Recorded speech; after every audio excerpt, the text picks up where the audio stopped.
Olá, gente, eu sou o Val Cabral e esse é o programa Olho no Olho, aqui pela TVI. Olha, a região do Cacau tem alguns protagonistas que são de uma importância enorme para o seu desenvolvimento humano, para a sua prosperidade estrutural, para a sua economia, geração de emprego e renda, para a sua normalidade. Alguns desses protagonistas passam à margem do conhecimento popular. São pessoas que estão nos bastidores, articulando, planejando, influenciando investimentos. É por conta de personalidades que estão nos bastidores que nós temos conseguido ampliar as nossas potencialidades econômicas e financeiras subaianas. Temos exportado pessoas, trabalhadores e temos importados empreendedores, empresários, comerciantes.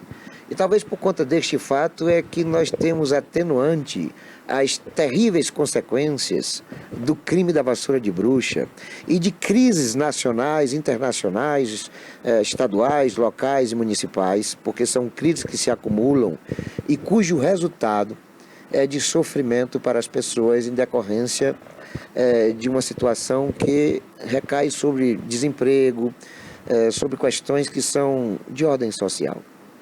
Então, se nós não tivéssemos esses protagonistas trabalhando no sentido de que nós desenvolvêssemos as nossas economias, diversificássemos a nossa produção, com certeza a nossa situação atual seria muito mais agravante. Dentre as pessoas que nós temos para referenciar como importantes para esse contexto, tem uma que é muito especial. Eu diria até que eu vejo ele mais como um embaixador intermunicipal, porque ele acaba atuando em diversos municípios e estados. Tem sido uma referência de muitas atividades inovadoras, tem desenvolvido projetos que são excepcionais para o desenvolvimento humano da sul da Bahia. Estou me referindo a uma personalidade que poderia ser cidadão itabunense, cidadão ilhaense, cidadão buerarimense, jussariense, poderia ser capixaba, mas é baiano. Erlon Botelho, que vem desenvolvendo já há muito tempo alguns projetos de impacto muito profundo no desenvolvimento da região. E é com ele que a gente vai começar a bater um papo, inicialmente querendo saber, ele que é um dos seus coordenadores, o que efetivamente é o projeto Cacau 500. E é com essa indagação que a gente saúda o nosso querido amigo Erlon Botelho. O nosso bom dia. Bom dia, Val. Bom dia, telespectadores da TVI, em especial o programa Olho no Olho de Val Cabral. Diga-se de passagem, vamos dar um desconto às palavras de Val, porque Val é meu amigo de longas datas, né? E quando é amigo a gente às vezes deixa passar despercebido algumas falhas, alguns erros de vida, né, de condução, mas faço e ilustro as palavras de Val na pessoa dele, dizendo que a recíproca é verdadeira. Então, conheço o Val desde a década de 90, quando ele encampava aí trabalhos importantes, no caso aí do início do problema da AIDS, né, que Val foi um dos que abraçou essa causa e outras várias causas que Val abraça. O Projeto 500 nada mais é, Val, do que um pacote tecnológico desenvolvido numa instituição centenária, quase que centenária, que é a CEPLAC. E do ponto de vista do que a CEPLAC produziu, a gente percebe que precisava abraçar, de fato, aquilo que foi produzido de pesquisa e ciência.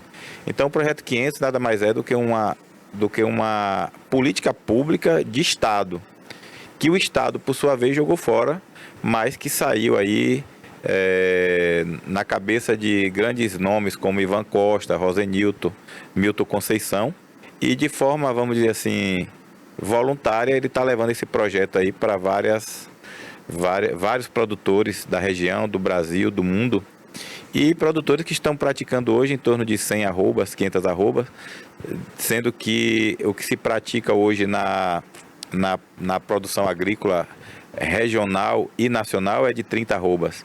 Então, o Projeto 500 nada mais é do que uma vontade pessoal de técnicos que não desistiram de ser, aquele percussor que tínhamos como política pública e que leva de forma voluntária ao produtor. Mas evidencia-se aí 40 mil produtores de cacau baianos e 200 mil produtores de cacau brasileiros no Brasil. Ô, Elon, a gente sabe da dificuldade de você sair de 30 arrobas para 300, 500 arrobas. Tem que ter realmente um pacote tecnológico fabuloso, inovador. E como é que funciona isso? Porque a gente tem aí uma realidade complicada, né? Até por questões climáticas, né? As coisas têm mudado bastante. Depois tivemos as pragas, enfim, problemas na economia, problemas de importação de cacau, e nós que exportavam cacau, enfim. Qual é a mágica? Qual é a tecnologia? Qual é o trabalho desenvolvido para que isso chegue a esse resultado? O produtor sai de 30, 50 para 300, 500 arrobas, através do projeto Cacau 500. Eu costumo simplificar muito o que é o pacote tecnológico, porque assim, quando a gente leva os técnicos para os grupos, que é o professor Ivan e o professor Rezenilton, ele transforma isso de forma muito numa receita de bolo da vovó.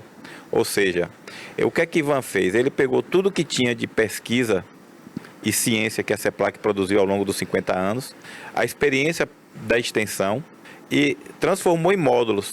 São 19 práticas, que ele fez mudanças importantes, do ponto de vista que muda ali toda o manejo e toda a prática de cacau na roça. Por exemplo, precisa saber que tipo de solo o produtor tem, fazer análise de solo, tirar ferramentas que levam para o cacau o mal do facão, doenças, enfim, mudou todo o conceito. Ele deu uma mudança, deu uma arrumada, e isso está ao alcance justamente do produtor. Eu vou dar um exemplo aqui de Dona Santília, lá em Valença, que ela tem 6 hectares, colheu 800 arrobas de cacau.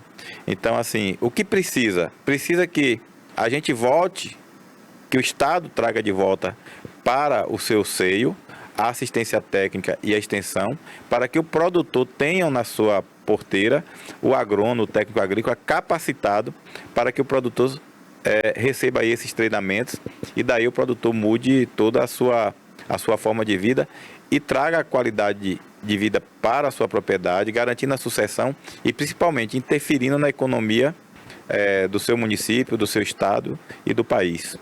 Elon, com a extinção da EBDA pelo governo do estado da Bahia e a queda vertiginosa das condições operacionais da CEPLAC pelo governo federal, você vê possibilidade de, por exemplo, as grandes empresas, sobretudo as multinacionais, se envolverem nesse projeto, ou você ainda estão na expectativa do próprio governo, através de suas políticas, efetivarem essa inovação que vocês estão apresentando para o agricultor? Eu acredito, Val, assim, eu sou um fã pessoal e tenho vivenciado e vivo em delírio, assim, em estar podendo trabalhar o tempo todo com esses vamos dizer assim, esses dinossauros da pesquisa, da extensão. O que eu posso dizer é o seguinte: o país não precisa de um projeto para o cacau. O projeto já tem, é o pacote tecnológico Cacau 500. O país precisa e o Estado precisa de preparar os garçons para que leve esse pacote tecnológico até o produtor. Então é preciso que retorne a extensão, é preciso que retorne a pesquisa com força, porque nós temos agora as oportunidades com os preços bons, precisamos elevar a produção, mas também tem as ameaças, pode vir a monilíase, a vassoura, pode vir outras doenças que estão sempre ameaçando a cacauicultura. Então, o que se tem que fazer hoje é uma união de esforços, seja com as indústrias, seja com os municípios, com o Estado, para que os garçons sejam preparados e que essa política pública de entrega seja feita. Eu acho que esse é o principal, seria o principal objetivo de qualquer política de Estado ou qualquer esforço de união em relação aí a levar isso para esses 40 mil produtores de cacau que eu evidenciei aqui na minha primeira fala. Bom, vamos supor que o projeto não tenha, né, essa contribuição dos governos, tanto a nível nacional quanto estadual. Mas me parece que, independentemente dessas questões governamentais, você já desenvolve, através do projeto Cacau 500, resultados que são fabulosos, como você acabou de citar. O que eu entendo é que talvez com a participação também do governo, essa possibilidade seria vertiginosamente ampliada. Entretanto, o que eu quero saber é se o governo permaneceu omisso. Existe perspectiva de, através do projeto 500 Cacau, vocês manterem o crescimento da produção agrícola, do cacau, está elevado em sua produção? Como é que vai ficar na eventualidade do governo não ajudar?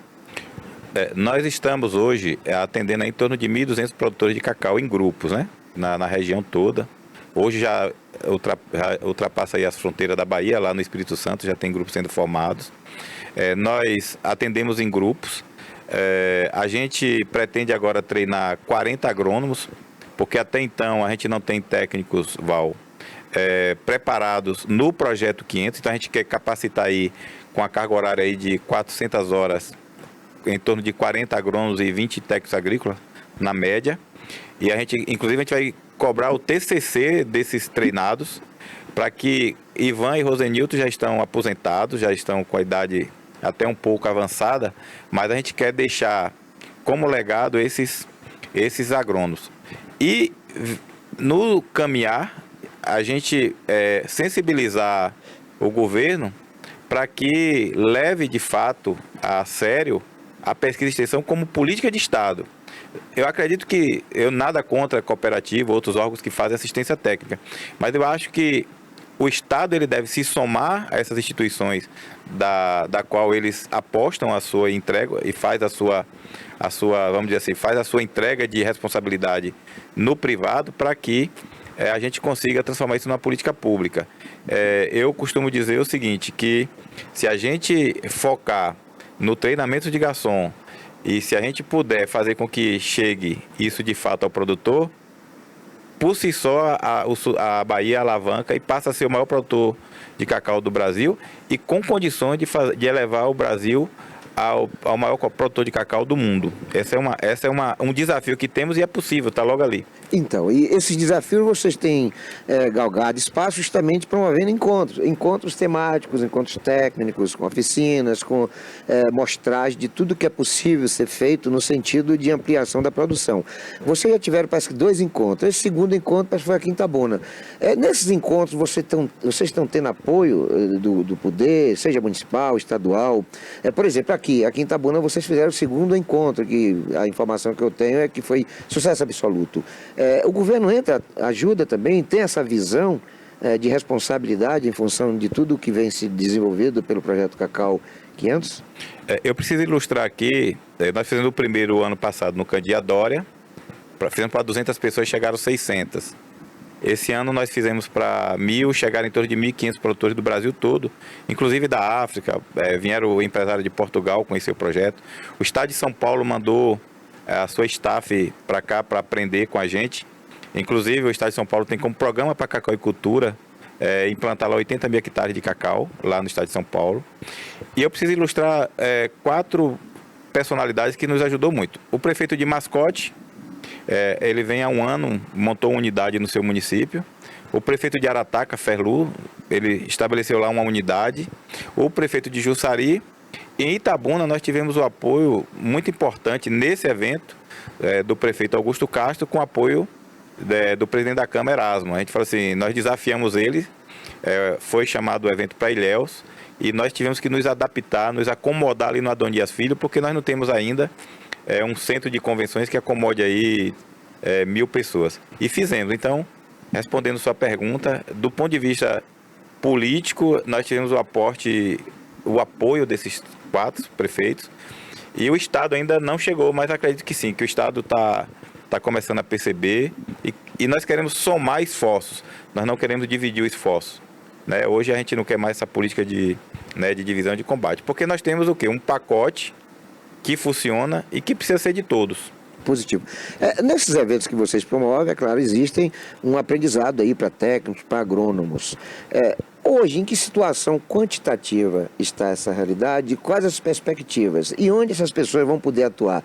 Há um direcionamento, você falou de alguns núcleos em algumas cidades. Há um direcionamento desses técnicos e agrônomos para darem assistência através desses núcleos que estão sendo implantados nos municípios? Hoje o Projeto 500 atende entre 800 a 1.000 produtores em grupos. Como é que esses grupos são atendidos? Com o professor Ivan e o professor Rosenildo, nas suas aulas práticas na propriedade.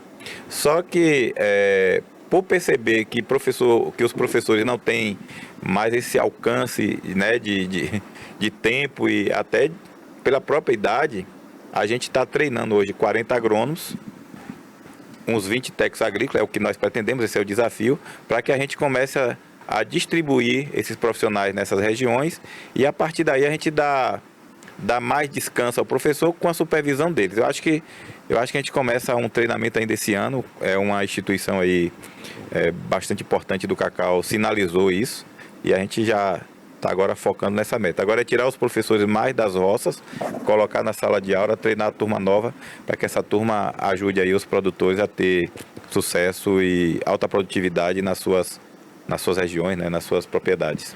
Ô Elon, você também é uma pessoa enfronhada nessa questão de cuidar de pessoas, porque eu até tenho conhecimento de algumas viagens que você já fez para uma cidade chamada Brusque, em Santa Catarina, onde, segundo também informações, residem mais de 8.000 moradores de Buerarema, que eram moradores de Buerarema.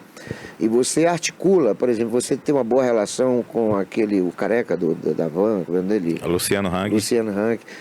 Você, inclusive, foi protagonista de algumas instalações da empresa dele aqui em algumas cidades da Bahia, enfim. O que é que efetivamente você tem feito nessa questão social? Você permanece com ligações com esse povo de Buerarema e da região que está em Santa Catarina? Você também está ainda com relações com com os empresários, objetivando essa questão da empregabilidade aqui no sul da Bahia? Como é que está o Erlon dentro desse contexto hoje? Val, boa pergunta. Inclusive, eu até ajudei Erasmo agora na ida dele a Brusque, pautando que ele foi lá beber da água da fonte, sobre a questão das fundações, né, públicas. E aí a gente conseguiu organizar lá a reunião dele com o prefeito, com as câmaras lá. Assim, a minha amizade com o Luciano se deu por conta da migração em massa de bueraremenses para Brusque. A gente conseguiu encaminhar e ajudar naquela época da demarcação, que houve esse êxodo, muitos bueraremenses que precisavam de emprego, de acolhimento. Porque imagine o choque de cultura de pessoas que saíam das roças para ter que trabalhar em chão de fábrica. E nós conseguimos sensibilizar as autoridades de Brusque, os empresários de Brusque, para que minimizasse essa questão do impacto social, da xenofobia, de uma série de coisas. E isso nos fortaleceu na amizade. Ontem nós falamos com o Luciano Hang e o prefeito de Jussari, porque a gente cobrou a van, né? Ele falou assim, não, está no radar ainda, o brochinho ainda está aqui, por conta da pandemia a gente parou, mas a gente pretende ir para a região. Ele é muito satisfeito com os resultados de Barreiras e Conquista, onde tem as avans. A nossa amizade continua forte, de forma muito respeitosa, nunca submissa. E nesses 10 anos de relação, a gente conseguiu acomodar mais de 2.000 bueraremenses e itabunenses que precisavam de referência para arrumar um emprego. Então, assim, e o Funplata, inclusive, de Itabuna, que foi esse empréstimo, né, que o prefeito Augusto conseguiu, foi baseado na visita do prefeito de Brusque, quando veio aqui, e teve um fator interessante, que a secretária Sônia Fontes, a gente veio para fazer um termo de cooperação em um outro tema, e ela pediu, não, eu quero saber como o Brusque conduz sua política pública de regulação fundiária, como o Brusque se desenvolve, porque é disso que a gente precisa. E o prefeito, junto com a equipe do prefeito, atendeu o pedido de Sônia e criou essa relação com o Funplata. Foi quando os dois municípios estavam querendo buscar esse recurso, que deu certo. Então foi uma contribuição até no início do governo de Augusto, que eu acho que ajudou bastante aqui nessa relação, vamos dizer assim, interestadual de municípios. Positivo. Em função de tudo que já sabemos que ocorreu né, o conflito dos indígenas e fazendeiros e poceiros, essa queda vertiginosa das condições sociais de geração de emprego, sobretudo na lavoura, no município de Boiarema, sobretudo. Qual é a realidade de hoje lá? Você que tem conhecimento, está influenciado lá nessa situação, qual é a realidade de Boiarema hoje e do povo de Boiarema, sobretudo do povo rural? O que é que a gente percebe de forma muito clara, né, Val, é que nós tínhamos 19 mil habitantes e viemos para 14, então não está bom. Não houve uma política local de estancar a migração. A gente fala em geração de emprego e renda, mas a geração de emprego e renda ela perpassa por políticas públicas locais. Então, Boiarema teve, eu dou um exemplo, o prefeito de Brusque teve em Itabuna e teve em Boiarema. Mas o que foi feito para compartilhar conhecimento, sem questão de submissão, mas de condução de política pública para isso. O município de Boiarema precisa de 180 leis municipais, as chamadas leis estruturantes, precisa da chamada regulação fundiária. Isso impacta na contenção da migração, do êxodo. Então, o olhar foi voltado para essa direção?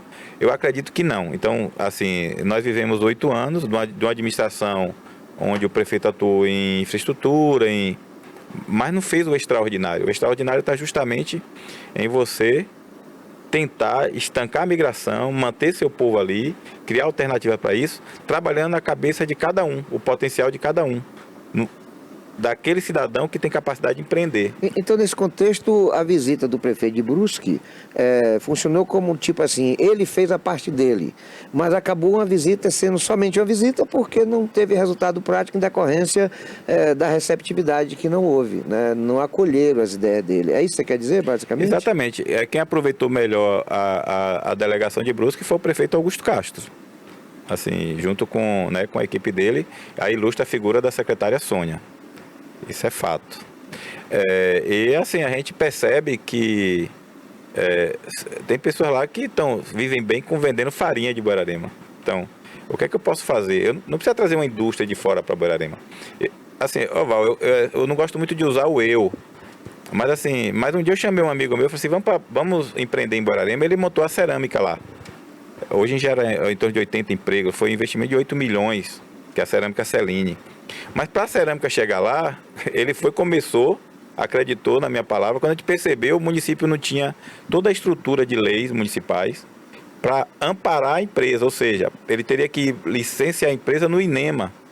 Um licenciamento quando vai para o estado é 3, 4 anos, mas se o município abraça, faz em 6 meses.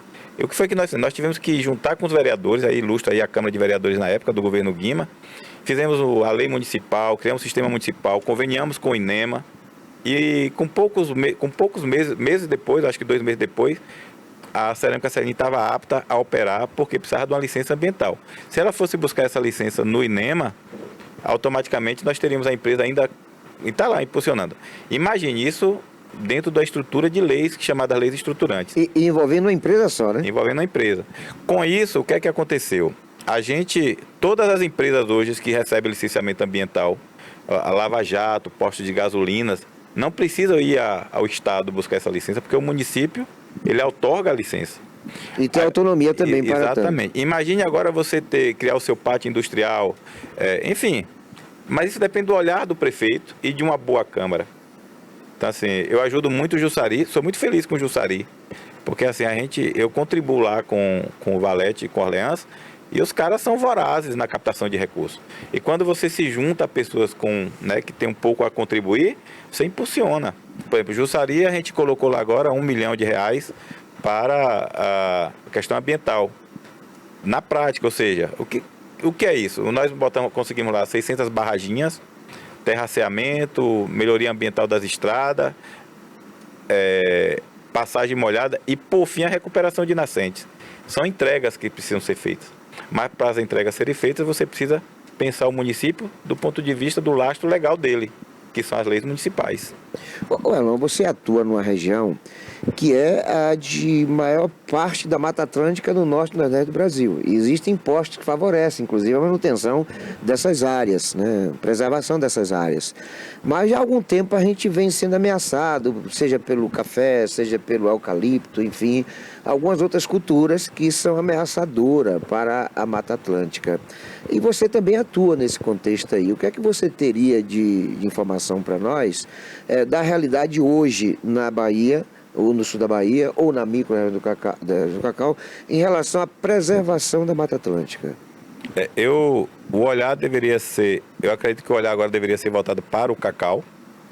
Por quê? Porque na época da vassoura, o produtor vendeu suas propriedades, pegou a região desprevenida do ponto de vista da pesquisa, porque ninguém conhecia o que é que precisava fazer para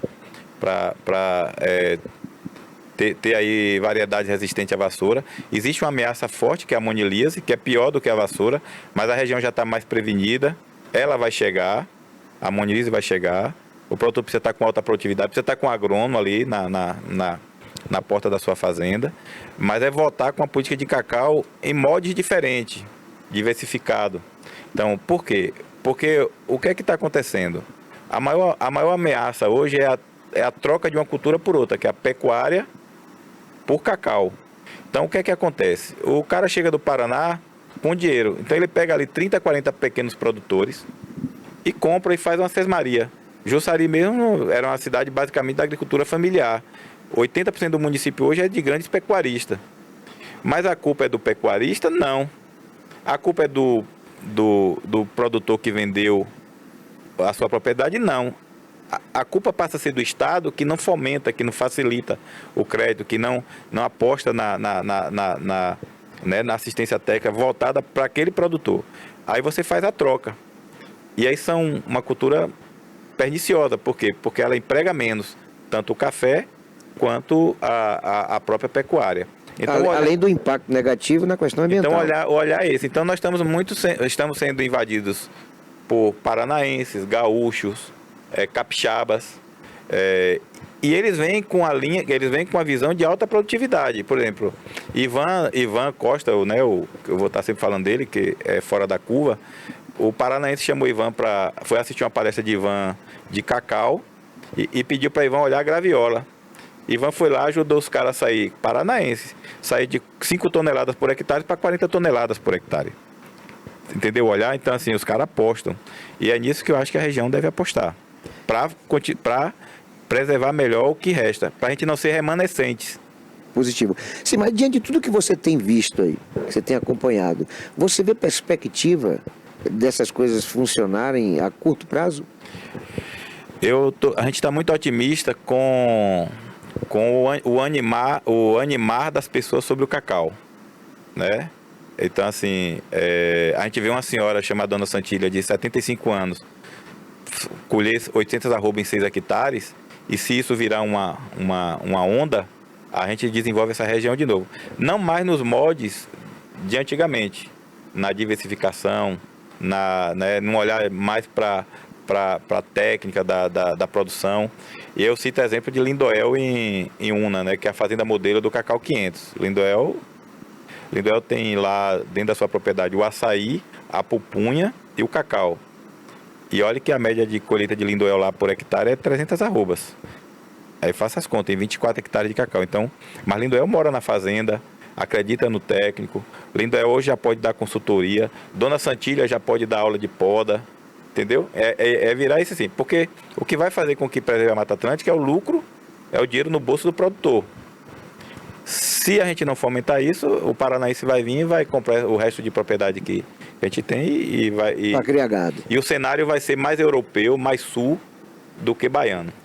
Vamos perder a nossa tradição, a nossa cultura, em decorrência justamente da falta de motivação decorrente da falta de políticas públicas para deixar o homem da terra na terra. Não é isso? Exatamente. Arnon, nós vamos a um breve intervalo, é coisa muito rápida. É um pelar e um pecar, mas a gente vai continuar batendo papo. Tá bom.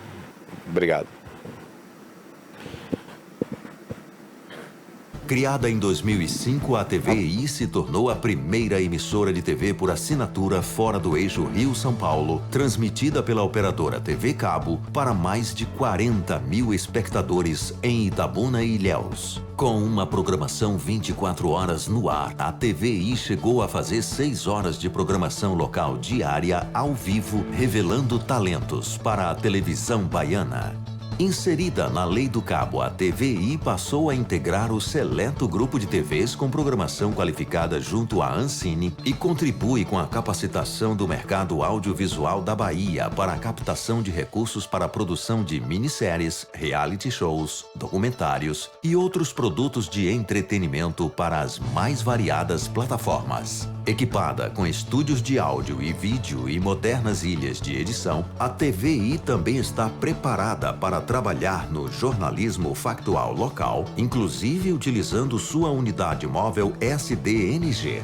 Passando agora por uma reestruturação, a ação programadora detentora do canal TVI se prepara para transformar o sul da Bahia em um polo de teledramaturgia, movimentando o mercado do audiovisual da Bahia. TVI é da Bahia, é da gente.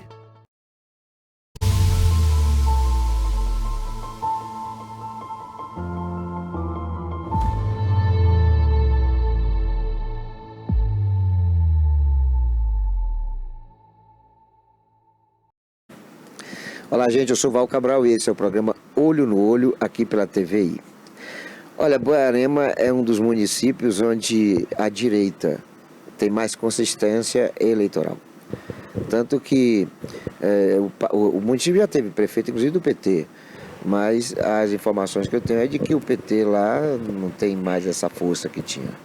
Mas o que se imaginava ser uma força imbatível, né, com o Vinícius, com o pai de Vinícius, o Orlando, teve uma ameaça recente, né? A eleição foi bastante disputada, o Diego Gonzaga acabou sendo candidato praticamente um ano da eleição, em detrimento a outros que já há muitos anos vinham desenvolvendo atividades políticas no município, e perdeu a eleição por meio de 400 votos, quando se esperava uma vitória cachapante do GEL da farmácia. A cidade, talvez o estado todo, sabia que as eleições em Boiarema seriam favas contadas a favor do GEL da farmácia, porque ele tinha não só apoio do Orlando Filho, que é uma das maiores lideranças políticas aqui da região, como também do seu filho, o Vinícius Branco, que é o atual prefeito, e que tinham ambos como candidato o GEL da farmácia. Mas todo mundo dizia, não, em Boiarema não vai ter eleição, em Boiarema vai ter homologação, porque a ideia que se plantava era de que seria uma campanha muito fácil, e não foi isso que aconteceu, né? Eu também tenho informações de que se tivesse mais uma semana de eleição, o GEL não ganharia a eleição, né? Uma diferença muito diminuta em decorrência daquilo tudo que se conjecturava para aquela eleição. Mas o Erlon, ele teve uma participação muito ativa nessa eleição. E eu fiquei surpreso porque eu achava que ele ia ficar, na verdade, apoiando o candidato do prefeito, com quem ele mantinha ali uns projetos já de algum tempo, enfim, pelo menos negociações, articulações. Mas o Erlon acabou ficando com o Diego, que é o primo dele. Quer dizer, o que a gente imagina é que, por ser consanguíneo, a opção seria natural. Eu quero saber como realmente aconteceu isso, e aí a gente vai falar de política mais focada em Boiarema.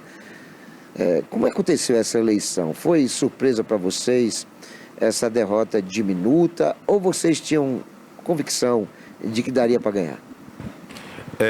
Val, uma das coisas que move a gente é o desafio, né? Eu tinha palavrado com o GEL, que seria eleitor dele, mas não participaria ativamente da política, por conta de que o ambiente, né, da gestão era hostil para mim, apesar de ter votado 2 vezes no prefeito Vinícius, por um carinho muito especial pelo pai. E o que me tirou da minha palavra, o que houve o distrato na palavra, foi um episódio das cestas básicas. E isso, a questão do caso de Diego, ou ser primo, não foi assim determinante. Apesar de ter chamado Diego e já antes ter dito que eu não votaria nele porque estava palavrado. Mas houve o distrato e aí eu conduzi a política para Diego. Até fiquei mais à vontade. E o desafio. Aí uns falam assim, você saiu de gel, como se fosse uma traição. Eu falei, não, eu escolhi com o que eu ia perder. Então não há uma traição aí, né? Quando a gente define assim. Mas também havia o desafio de que a gente poderia mudar o curso da política e eu sabia, se a gente atendesse um protocolo, um expediente político, a gente ganharia a eleição. E o desafio era justamente você quebrar essas barreiras. Por quê? Porque Diego surgiu da política novo, né? Ele começou a fazer política com menos de um ano, então ele já era aceitável na política logo na saída, e o glamour, né, a glamorização do prefeito Vinícius, a falta de humildade do prefeito Vinícius. Então a gente tinha um cenário e um desafio, e esse desafio nos dava a certeza de que nós ganharíamos a eleição. Não ganhamos por conta de erro de percurso, né? A gente sabe que grupo político você tem as diretrizes, você tem as opiniões, e algumas opiniões que foram dadas para a vitória de Diego não foram acatadas. E as nossas opiniões geralmente era baseada em pesquisa, estatística, condução, e, enfim, bateu na trave. Mas serve de um alerta para o atual gestor, porque, assim, é uma política que um candidato nasceu do povo, e a partir do povo, as pessoas vão refletir sobre isso agora, né? Como é que vai ser em 2028? São José da Vitória e Boiarema são dois municípios um pouco parecidos, né? Inclusive, São José era um município pertencente, um distrito pertencente a Boiarema. Em Boiarema, você tem uma tradição lá de pai para filho, Vinícius, Orlando, e em São José você tinha também ali uma tradição, né, com o Jeová, o Zé Ávila, enfim. Por que a oposição deu certo nessa eleição em São José da Vitória e não deu certo em Boiarema? A gente sabia que existia uma popularidade, uma aprovação do governo atual, como há. E também, pelo menos uma parte do grupo que conduziu a política de Diego, de que eles estavam subestimando uma liderança que estava surgindo. Então, assim, a oposição não deu certo dessa vez e surpreendeu a estrutura do Estado, né, que é a base aí do governo, por conta de que eles nem imaginavam que surgiria um candidato com essa força. Mas, assim, não deu certo porque não houve uma boa condução dentro do núcleo político que a gente estava coordenando, que era ganhar a eleição de forma pragmática, baseada nos erros do adversário. Então, mas ficou aí o aprendizado para a oposição, que é Diego, que é uma liderança que surge. Ele já não é mais imaturo, porque participou de uma campanha. Esperamos agora que nesse período dos próximos 4 anos, que ele tenha como experiência a derrota e que ele conduza a vitória a partir de como ele vai se comportar nesse novo jogo de xadrez, né? Já teve uma partida, agora vamos ver a segunda partida, como é que vai ser. É porque tudo também vai depender do desenrolar dos próximos 4 anos em Boiarema, né? Porque até essa eleição se poderia dizer que eram 2 lideranças, Orlando e Vinícius, né? Daqui a 4 anos já vão ser 3 lideranças, porque o GEL, se impactar bem a digestão, ele vai passar também a ter a sua fatia de bolo no contexto da influência junto ao eleitor.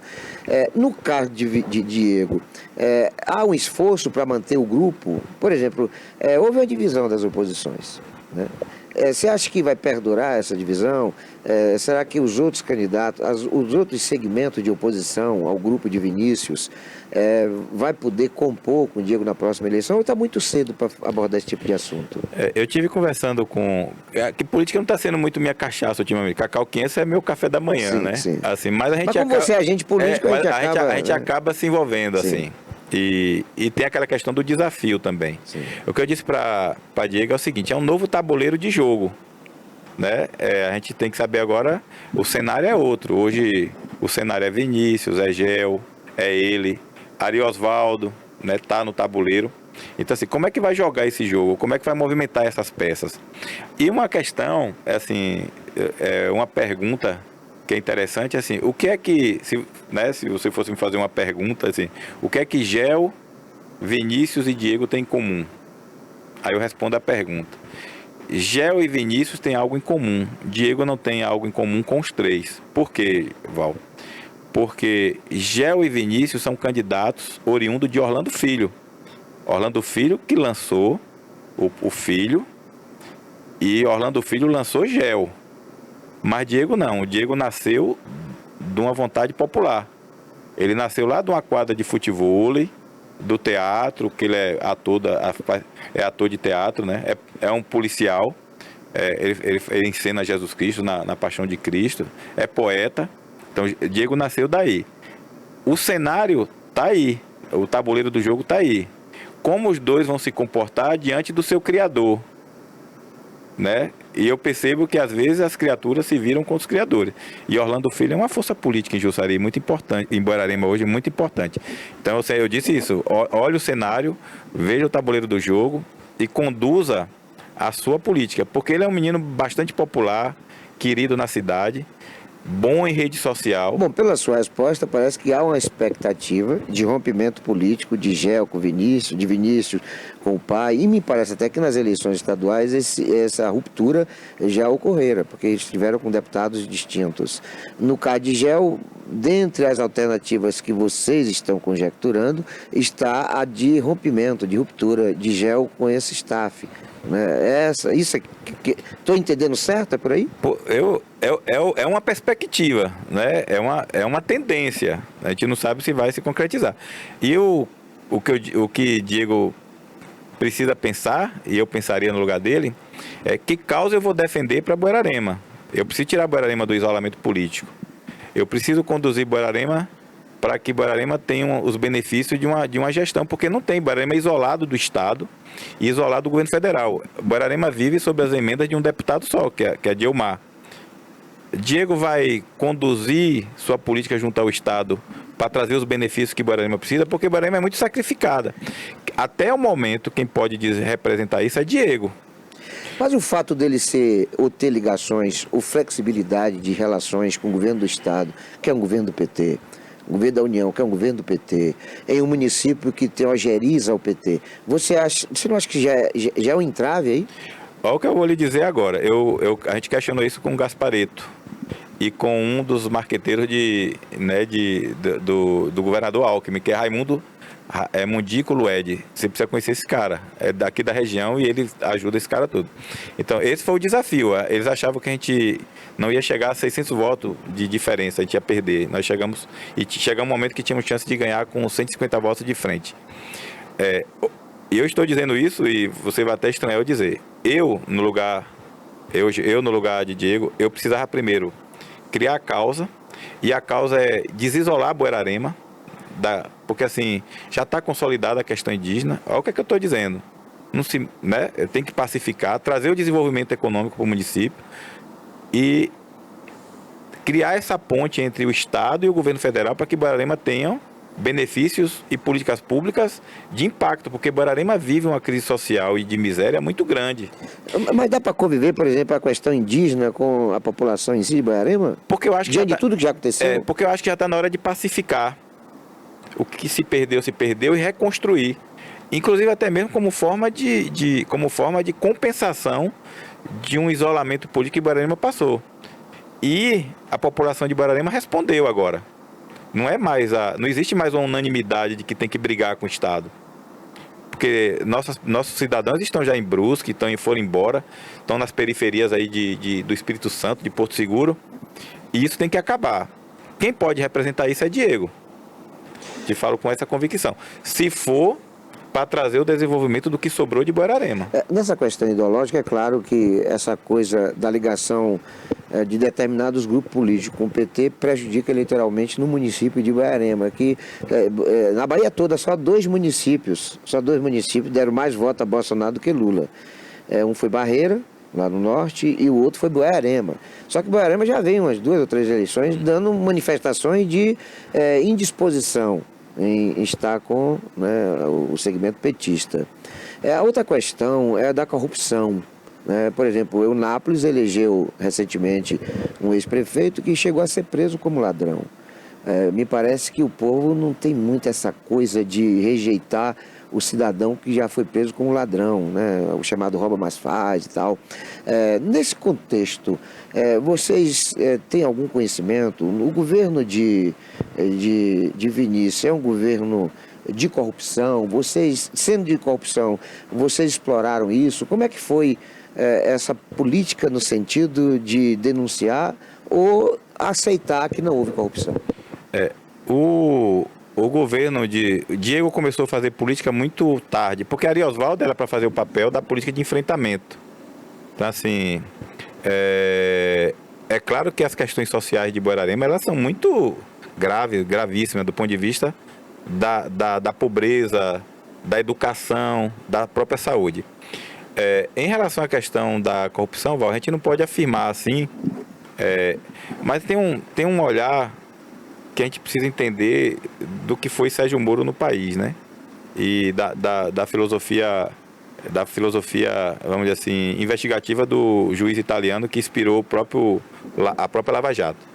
Tipo assim, se você tem um gestor que em 8 anos vivia numa qualidade de vida simples, né? Eu era um advogado, eu vivia ali com o meu Siena e saio do governo com um padrão bastante elevado. Eu não estou dizendo aqui sobre corrupção, eu estou dizendo que indícios. Faltou o quê? Faltou uma oposição perceber isso, ser mais diligente. Então vai sair de um mandato onde esses questionamentos eles ficam no ar, né? Na nuvem. Agora cabe ao cidadão e a todos fazer a seguinte conclusão: é só observar padrão de como entrou e padrão de como saiu. Isto eu não estou querendo dizer que há corrupção, mas se há uma Câmara omissa, se não trabalhou-se uma oposição voltada para isso, essas perguntas vão ficar no ar. Porque, como diria o próprio Sérgio Moro, você quer pegar um corrupto, siga o dinheiro. Eu não estou aqui dizendo que ninguém é corrupto, mas é muito estranho hoje, do meu ponto de vista. Sim, mas, em outras palavras, você está falando que indícios houveram. Inclusive, tem uma denúncia, e me parece que partiu de você, de cestas básicas vencidas, mazelas ligadas à cesta básica. Esclarece um pouquinho. Essa coisa, inclusive, tomou um corpo muito regional. O que foi que ocorreu ali em relação a essas cestas básicas vencidas? As cestas básicas, ela se diferencia da pergunta que você me fez. Mas assim, respondendo fica assim, se houve ou não corrupção nesse governo que se encerra, ficou no ar e quem deveria de fato fiscalizar não fez. Mas aí vamos deixar o tempo ser o juiz dessa questão. No caso das cestas básicas, que é um fator que eu até formalizei uma denúncia contra a Nutriambiental e um dos diretores da Nutriambiental, é que eu colaboro com o governo municipal de Jussari. Eu dou assessoria lá ao prefeito Valete.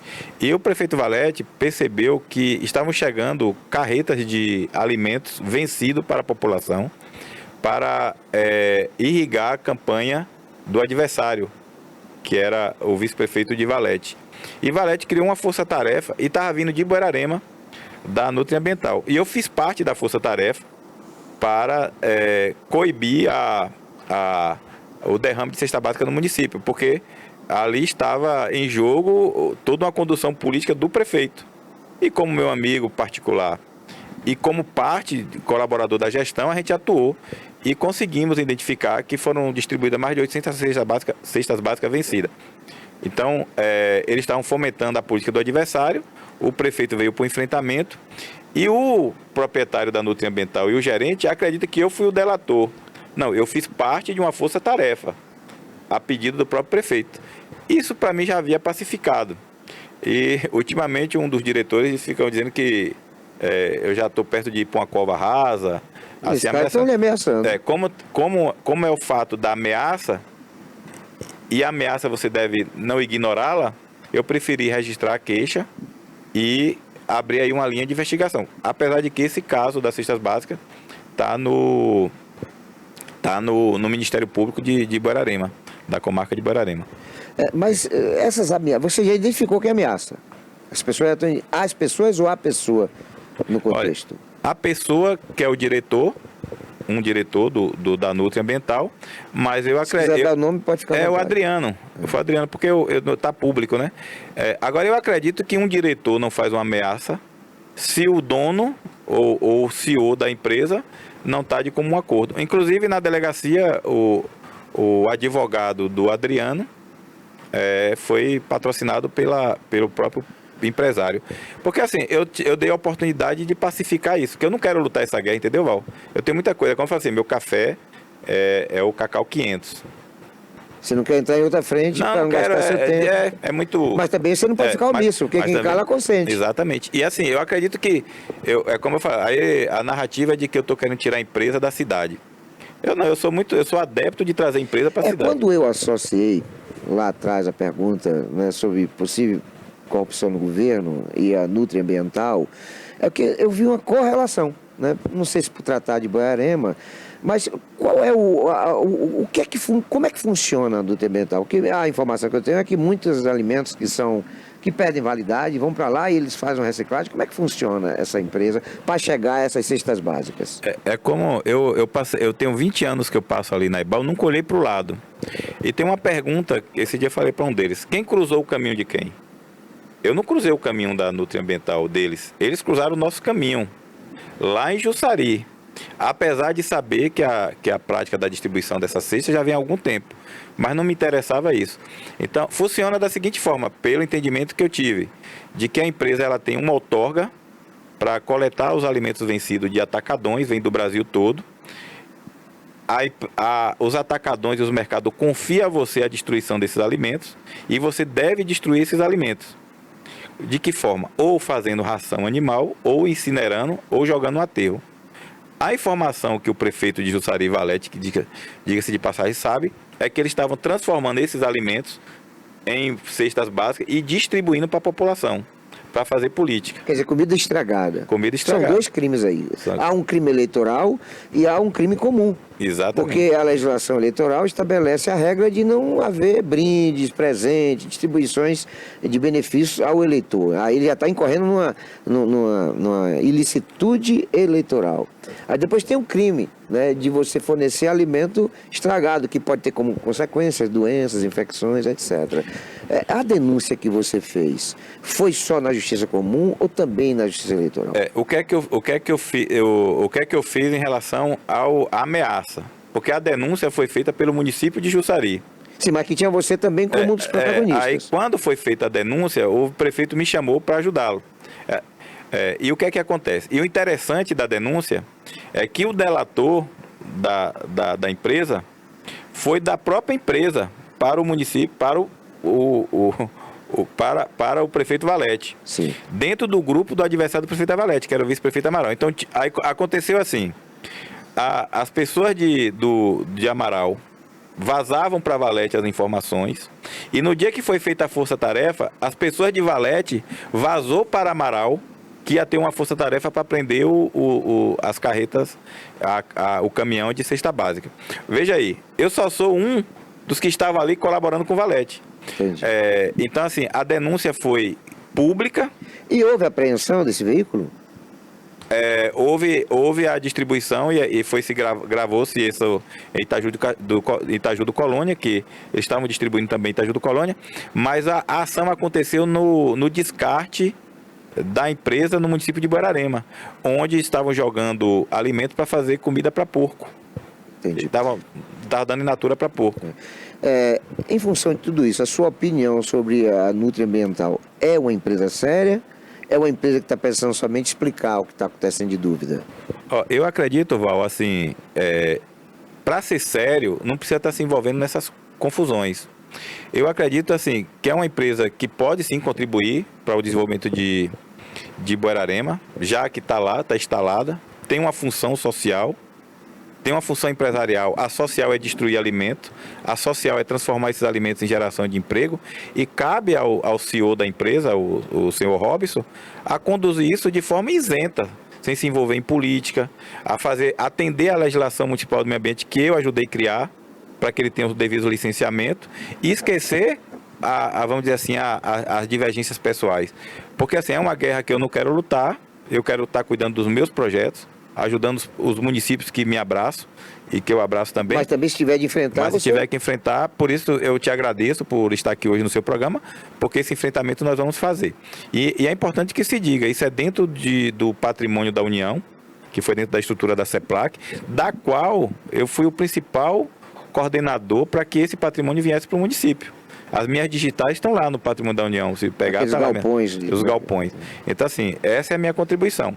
Mas, de fato, assim, é uma guerra que eu não quero lutar, mas, infelizmente, a gente, em tom de ameaça, em cenário de ameaça, é preciso que a gente não ignore nem de um gato. Então, nós vamos encerrar o programa hoje pelo assunto que começamos, né?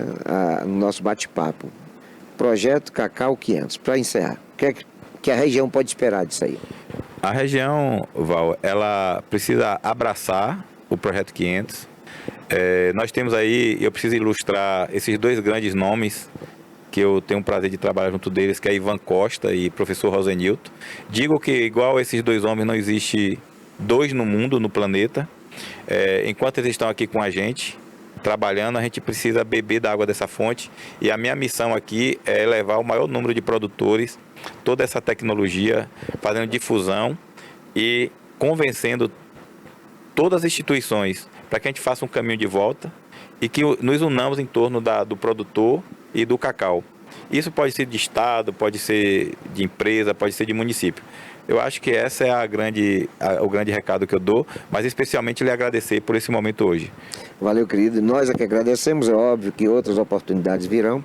Nós queremos agradecer também você que tem sempre nos prestigiado com a audiência. Fiquem todos com Deus e não se esqueçam jamais de que Jesus é o caminho, a verdade e a vida.